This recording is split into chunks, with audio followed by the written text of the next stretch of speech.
Why not smile? Ah, you know why you shouldn't smile? Yeah. Sometimes when you don't smile, it's actually asking for support or help, or perhaps it could also just be emotionally you're just where you need to be. So no need to fake it until you make it. Don't neglect your growth. Offset any lessons by avoidance, not a good idea. But sometimes you do just need a break. But get back to your lesson. All right, hey, this is the Maturity Project. I'm your host, Sir Chad Everett Broshears, and with that, I think today would just be time to talk just about authenticity. Being authentic. Being authentic is truly having integrity with who you are. And we're in a society that really seems to demand that we be somebody we're not. Even like the critiques we hear from the talking heads. And anytime you hear another person being critiqued, especially at a high profile level, you hear like this lack of forgiveness for a specific behavior and this high level of accountability that's intended to be held onto somebody else. And we forget, that these high profile people are just people. That's all they are. Elon Musk is just a guy. He's just a guy with a lot. He's just a guy with a lot going on, and he's accomplished a lot more than nearly anybody ever that will ever accomplish. But how did he do it? And so many of us think that he's just special.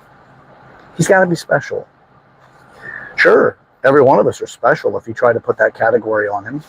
Because look at the immutable characteristics that make him who he is. Then you look at the genetic trait values they're still immutable because they're part of his genetics. But if we really wanted to start breaking it down to, get past gender, he's a man, right? Biologically, he's a man. I won't get into that bullshit, transgender bullshit that's out there. I'm not doing it. Won't give into that nonsense.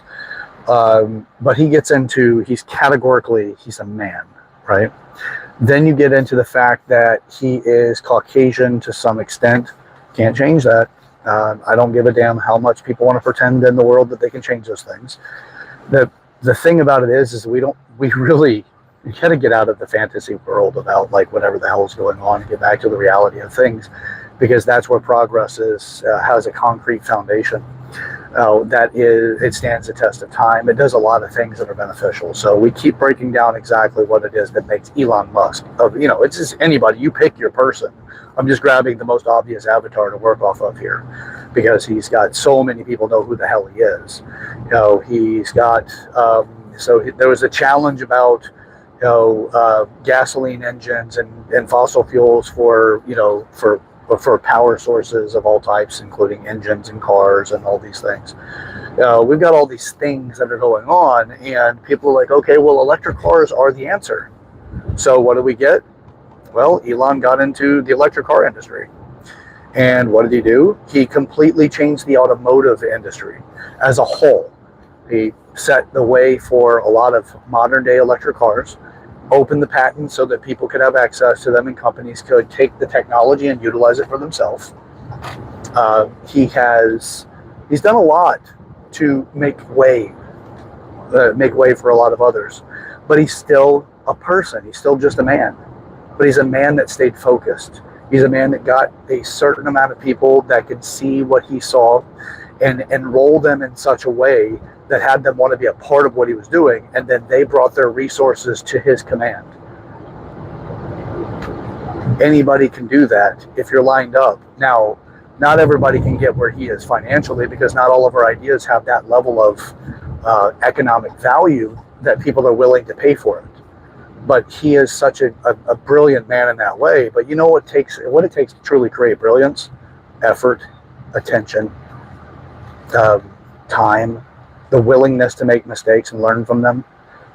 People want to sit back and be like, well, that's brilliant. You know what? Yes, it was. Yes, it was. But look at the foundation of what you need in order to accomplish that thing. And now you have a way of blueprinting what brilliance is. Blueprint it. That's what I love doing. Things happen. Somebody gives somebody some sort of title. And then I look at what is the blueprint value in order to create those attributes that the person is identifying as being brilliant. or whatever. Right now, it's the placekeeper's brilliance. There's a lot of things that we recognize and that we take a great deal of joy in, believing in somebody else. So pick it. He's just a man. He's got some things, and then he has what his early authorities conditioned him with. He has what society has conditioned him with, and the willingness to stay with attention to specific things that help him progress forward. We all have it, but what happens is that most of us lack the guidance necessary to stay organized. You can see it in my conversations if you watch my videos. I have some discipline challenges in staying consistent on the same topic, but at the same time, I personally like flowing in a conversation in a way that if you were with me, we can stay continuously engaged, or you could bring your attention level and awareness to me that I can re-gauge the conversation in a way that keeps you enrolled so that we can have something meaningful occur between the two of us. I'm not telling you that I'm going to be the person that changes your life, although it might happen, but at the same time, I run the same level of potential that you're going to change my life if we have a conversation where we're engaged. So there's a lot of effort that goes into it, but you know what? Here's another thing that I was saying before. If Elon Musk is special, so am I, and so are you. If Elon Musk is not special, then neither am I and neither are you. Which one gives you more opportunity? To believe that you're special, or that being special is required to be successful, or development, structure, and strategy being what helps you become successful. And then because others don't see the discipline necessary to implement the right structure and strategy and the effort necessary to stay on point with it with consistency, they don't see that, so they assign it to some sort of magical world of value that stops them from being able to pursue it. Now, your opportunity lies at your fingertips. I personally want you, whomever you are watching this, to be as successful as possible. And my request to you is a favor back to me that you share that with me. I've got a great friend that she's an actress. She does Home Shopping Network. She's done a lot of stuff. She got me an acting gig, which, by the way, is just an extra. It wasn't anything special, and I was just in the background. But it was fun, and it was a beautiful experience. I got to see the inside of that world. Some of it. I'm not saying I'm an expert at it by any means, but with the way that I think, I got a lot of experience in a short period of time. But she's amazing, and she's consistent. She is persistent. I absolutely adore how hard she works to create what she wants her world to be while she's alive. And I have nothing but admiration for that. And where she's going to go and who she's going to be is completely at her whim. No matter how many agents she talks to, and no matter how many times she gets turned down for a position, she will get roles. And she's been getting more from the conversations I've had with her, and I absolutely cherish the progress that she's made. Amazing human being. Love it. So anyone's capable of accomplishing it. You just have to understand what skill sets you already kind of have, because they're just, they're part of you. They have to do with your genetics. They have to do with your conditioning. They have a lot to do with overall just who you are. But then there's everything you can learn outside of that.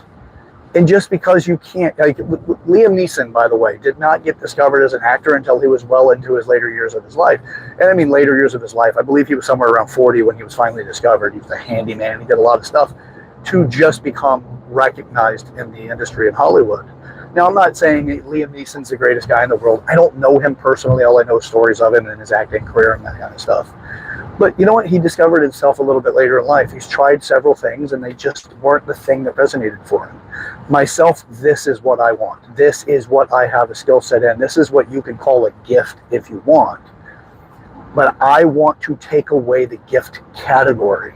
Unless the gift category has the attributes of hard work and dedication. If that's part of the gift category, you have access to it. And it's not something special that I have that you can't access. Now, this is mine. This is what I'm working on because this is the path that I've chosen. Yours does not need to be this. Yours just needs to be whatever it is that you really have that deep calling for. I've had, I want to say, 5 careers in my life, and I'm 44. because I've tried a lot of things. And in my earlier years, I tried more things that were more structured, that gave me less autonomy and far less opportunity in life when it comes to a fulfillment of life based off of what I find value in being fulfilled with. Now, I could have had the money and the consistency and the security of the job, which, by the way, no matter how secure a job is, it truly is never 100%. There's always going to be potential for you to lose what you have. But I decided that I didn't want that kind of life. And easily at this point, it could have been, $200,000+ a year if I'd stuck with it, which is a really comfortable living, especially off of one income for that household. Could have gotten to that point if I would have stayed with it. That's in the power industry, working in operations, and it depends on where you go and what you do, but there's a lot of potential there, and I would have been incredibly good at it because of the way that I'm geared with my aptitude. But that's not what my calling is. That's not what I feel the deep burning desire to be. So when it comes to this, I don't have the gifts that you do, if you wanted to call those gifts, right? You have these specific trait values that really bring the satisfaction of living to you. Other people will have that. How many different people are in Hollywood? If we only needed one person of each area in each category, why do we have so many? And that's because different people are drawn to different people, right? There's specific ways that people be that others are drawn to. Sure, you've got people that are more consistent and also broader in their appeal. Then, Brad Pitt has a broader appeal than, let's say, Zac Efron. Zac Efron, good-looking guy, talented, got a lot of things going on for him, but he is not at a Brad Pitt level. Even at the same timelines of their popularity and fame, Brad Pitt had more popularity and fame at the same timelines being in Hollywood than Zac Efron. Now, how about, let's do, Brad Pitt and Zach Galifianakis. Definitely different spectrums of value in Hollywood or in being actors. One is incredibly funny, but, funny to a specific group of people. And the other guy has charm. Brad Pitt's a charming man. He's not a funny man. He's a charming man. Zach Galifianakis might be charming, but he is definitely funny. And he can be charming by being funny as well. But he has that attribute. We have all of these different people in Hollywood because they stand out for a specific group of people, and that's how attention is given to Hollywood, how it's given to these movies that make blockbuster values. So attention is really what they're asking you to pay with. It's not just money, because if it was just money, then the box office would be all that matters. But there's an exchange value on attention, because there's branding that goes into it. There is the what happens after a movie's out, and then all the other things that go with it, as far as like this actor has what, and people follow their career, and then they follow those people's careers to other movies. They watch and they pay or whatever, or it goes into the free category where advertising companies pay for the customer, the viewer, to watch it, because that's what an advertising company is paying for, is for the viewer to watch and then possibly get the attention on their product and then buy their product. It's a secondary for finance, but the movie company is being paid by the advertiser, not by the consumer directly. The movies and going to the theater is paid for by the consumer directly. There's reasons why they do what they do, and most people get caught up on the singular details, like, it's just money. It's a little bit more than money. There's persuasion, there's other things that go into it, there's bargaining power that goes in, there's a lot of stuff that comes out of it. Not to go any further into the minutia of it, but to give a different perspective to what really is going on beyond just the superficial value. So I look at the world like that. There's plenty more details and data I'm sure that I'm missing in this that I could easily, once being a witness to and then being educated on, have that potential amount of information for myself. So I want to give that perspective. That's part of what I have, if you were to categorize that as a gift, is perspective.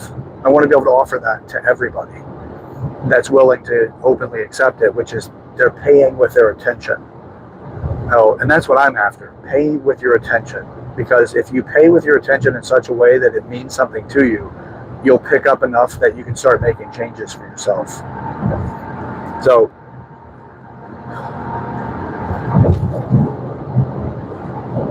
if you give up that people are special and you think that you're not, give up that they're special. Replace the idea they're special with hard work and dedication, consistency, and willingness to be wrong so that you can learn how to be right. If you're unwilling to learn how you're wrong, you're going to have a hell of a time being right. Because you'll be right in your own mind, but the economy doesn't give a shit about how right you feel like you are in your own mind. The economy doesn't care. The economy cares about how truly right you are. Because even if you get somebody right now, because you're right now, but unwilling to be wrong, that could be the equivalent of a con artist. You have that much conviction that people buy into what you believe, but you don't have what you believe to be dynamic enough or versatile enough to truly elicit change in the person that's witnessing it, that's hoping to pull enough out of it to make change in their life. Yeah, the economy is going to be unforgiving for you. Eventually, you're just going to die out. And then you get the worst curse of them all, to have a moment of success, but to never get it again. Because being a con artist is a real hard thing to overcome when you become popular. You become the pariah. You become the one that everyone tries to stay. No, don't do that to yourself. That's why I'm a big advocate. Be honest. Just be honest, man. Also, with honesty, you have the opportunity for so much in this world. You know, yeah, it sucks. It's uncomfortable. It never feels good to have people call you out for lying. And when you decide you're going to be honest after you've lived your life with degrees of deception, when you decide to be honest, people are going to call you out for being a liar. The good thing about it is, cut them off at the pass. Tell them, especially if you tell them why you got to the point you felt that lying was the best recourse. And why I'm saying that, and why I have that as a harped, extra, and continuous position, is because without that, you can't be sincere, you can't be authentic. If you really want people to give a damn about you, be authentic, be sincere, be transparent with who you truly are. I'm giving up so much of what I thought was necessary to be successful in this life, and necessary to have the relationships that I really wanted to make me feel fulfilled. And I realized I was just conning people into believing I was somebody that I wasn't, when I decided that I had to lie to get there. And now those are little lies. I'm not a big fan of lying, period. Never have been. But I didn't realize those little white lies, those little concessions of truth, were that detrimental to my fulfillment in life. So now I'm at that stage where I'm like, I don't care. You either accept me or you don't. But I don't want to build a debt that I've got to pay before you finally go, you've deceived me. So be honest, be sincere. That shows the authenticity that gets people to want to actually be a part of your life in a way that really roots for your future success. So if you want to be special, then consider that other people aren't, or everyone is. It's either everybody isn't or no one is. It's up to you. But as soon as you put that category on somebody else, that title on somebody else, that they're special, you immediately say that you're not, or you're not like them. Unless you say you're special like me. But even then, like me, but not exactly like me. What's the differences? If you let go of that, then by all means, everything starts to become an opportunity for you. There's just certain things you won't have quite the same level of development in, but you could, by putting time and practice into it. You know, I'm not that developed for math. Like, I just don't have a huge strength mathematically, but I understand math. I can do a lot of different mathematical methods for understanding things. But that's not like my area of real high level development. That's not my thing, but it is complementary to who I am. There's other things too, like, you know, my ability to be patient with things. The majority of my life, I can be patient about things, but there are some things that are currently active in my life that I'm finding it really hard to be patient with. And that's okay, because what that does is that stress is an indicator that there's some work for me to do. And it's to help me see where I need to put effort and attention. Because these are the things necessary to get to that point. If you want to be that person that really makes a difference in other people's lives, if that's your goal in life, well, let's get you lined up for that. Work on the foundation of what's necessary to be successful at it. Jim Jones, he's the Jonestown Massacre, right? He's a horrible person as an example, but at the same time, the man was incredibly charismatic and he was persuasive, and he got a bunch of people that followed the religious zeal that he had to move to, I want to say it was Costa Rica, I'm pretty sure it was. And then, the Jamestown Massacre eventually happened where everybody drank Kool-Aid and died. That's the cult classical statement of drinking the Kool-Aid. It's a direct connection to people that are deeply invested in the cult. But he's charismatic. And you can learn a lot from those types of people as far as what it takes to get other people involved. But I would say that try to find out where the infamy is, draw a line there, and do not take that path. That's my preference. I will not take those paths, but I will study anybody in history that stood out, that actually gave some sort of contribution to humanity, good or bad, so that I better understand how they got there and what is it about who they were that I can learn from. On both sides. I want to know both sides of it. I want to see the famous and the saintliness and also the infamous. I want to know all of it because I love to learn. So we can pick the avatars and make them the betterment of good and for humanity. Like for me, I believe that the majority of things that we've been demonstrated by or that we have had witness to Elon Musk is that his intentions are the betterment of humanity. No matter how you want to get into the politics of it, I don't care. We'll likely disagree and argue if we get into the politics of it because of where I lie, independent conservative. But I'm open-minded and I'm willing to be wrong. But I'm not going to lay down because somebody has conviction in their voice. It's a conversation. We need to understand things and come to a determined understanding by what words we choose and what we mean by those words so that we can better the outcome. And that's what the Maturity Project is all about, is bettering the outcome so we can become more and more capable of different scenarios in life so that we can better understand things and that we can lead others into, what the utopia is for all of us. Humanity is looking for that opportunity. So, with that, you can be your own avatar or pick one, but it's going to be your option. Are you going to be the person that is out to make the difference for other people and to make the big difference and to show others that it isn't that you were born special, but that you have the attributes necessary for people to say that because they don't watch your journey? Because for me, I'm going to share my journey. I don't want you to think I'm special. I've had people that are absolutely convinced that they believe that I'm special, that I was born with some sort of special abilities. I don't feel that's the case at all. My curiosity is one of my greatest strengths.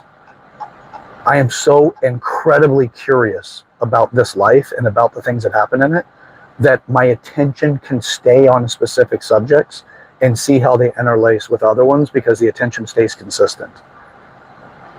That is beautiful.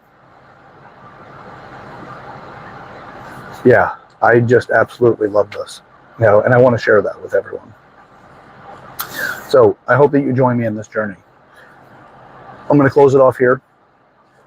Again, I'll reiterate, please don't assign me with being special. I'm not.